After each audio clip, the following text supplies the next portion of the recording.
Hey everybody, James Yeager with Tactical Response. Thanks for watching. Shout out to my homies over at Accu-Tac, finest bipods on earth in my opinion.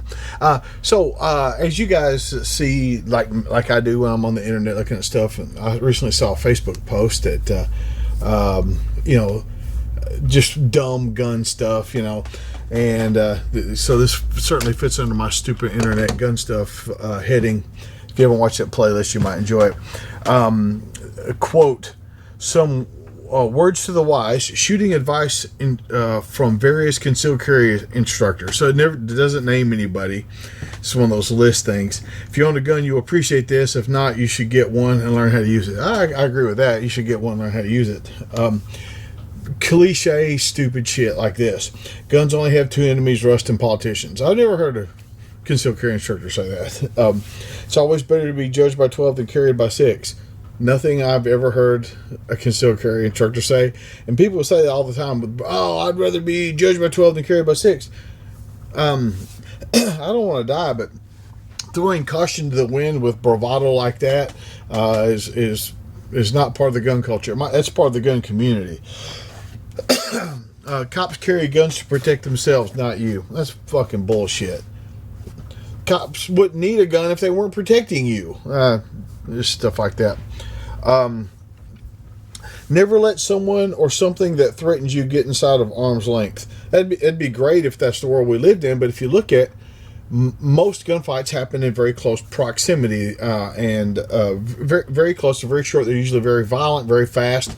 Why? Because people have to get close to you to impose their will on you, to take your wallet, to mug you, to kill you, to stab you, to rape you. They have to get close.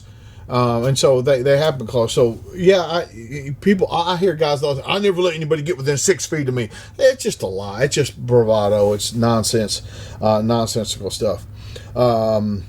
Never say I've got a gun. Quote, I've got a gun. If you need to use deadly force, the first sound they should hear is a safety clicking off. I prefer the sound of a round being chambered when you load a shotgun. It's just dumb. Like, first off, why isn't your fucking shotgun loaded? All the people that think they rack a shotgun and people run away, they don't. They don't. They go, oh, that dumbass didn't even have his gun loaded. Same thing with the empty chamber people. That they think that they watch TV and they think that they think that scares people. It does not scare criminals. It does not scare them. It just stuff like that. And along that line, it's not in here, but along that line, people, if you draw your gun, you got to use it. I was always taught if you draw your gun, you have to use it. That's a good way to go to prison. What if you, 29 times out of 30, according to Gary Lott's book, Armed in America, when you point a gun at people, they stop doing the thing that you pointed the gun at them for. So if they're trying to rob you and you point a gun at them, 29 times out of 30, they stop. They try to leave. Now you're going to shoot somebody in the back and become a murderer? Doesn't work that way. If you have never had a real firearms training class, and I'm not talking about a concealed carry class, you really need to get one. Like, really, this stuff like this, people buy into this stuff. The average response time of a 911 call is, well, there's no such thing. You can't just say that an average call is this, because everybody lives in a different place. But it says it's 23 minutes. Who made that number up? The response time of a 357 is 1,400 feet per second. That's funny, ha ha ha. But this is stuff that there's a lot of new gun owners. There's a lot of new gun owners, and they read stuff like this, and they think that it's doctrine or acceptable, and it's not. The most important rule in a gunfight is always win, cheat if necessary. Well, that's a rip on Clint Smith's always cheat, always win, thing. Cheat, yes, you should cheat in a gunfight. The most important rule in a gunfight, though, is to not be shot. That's the most important rule in a gunfight. Make your attacker advance through a wall of bullets. And it's funny. These are the same people that say they're going to carry a 5-shot snubby. A 5-shot doesn't create a wall of bullets. I'm sorry, guys. And this is actually taken from one of my lists. You may get killed with your own gun, but he'll have to beat you to death with it because it's empty. I say if you get killed with your own gun, you should have to be beaten to death with it because it's empty.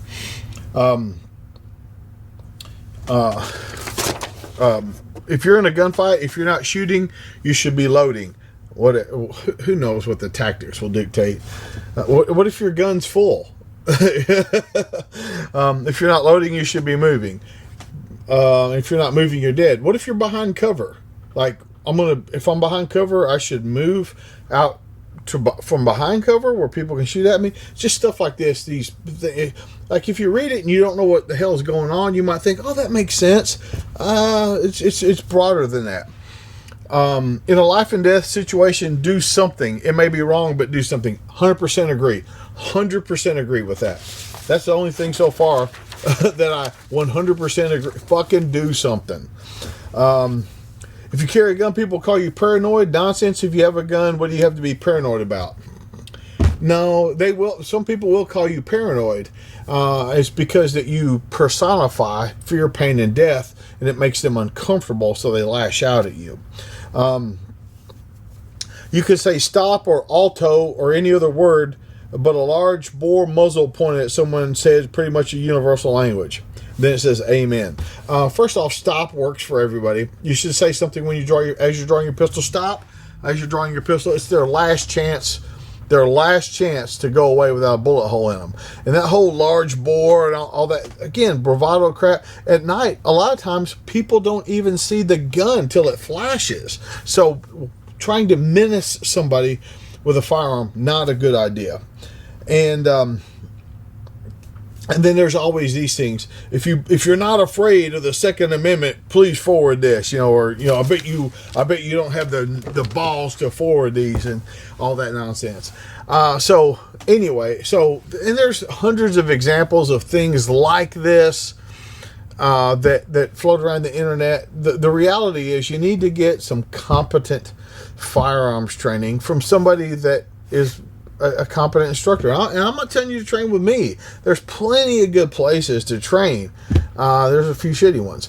But get some competent firearms training. And at the end of the day, it's actually kind of fun to do.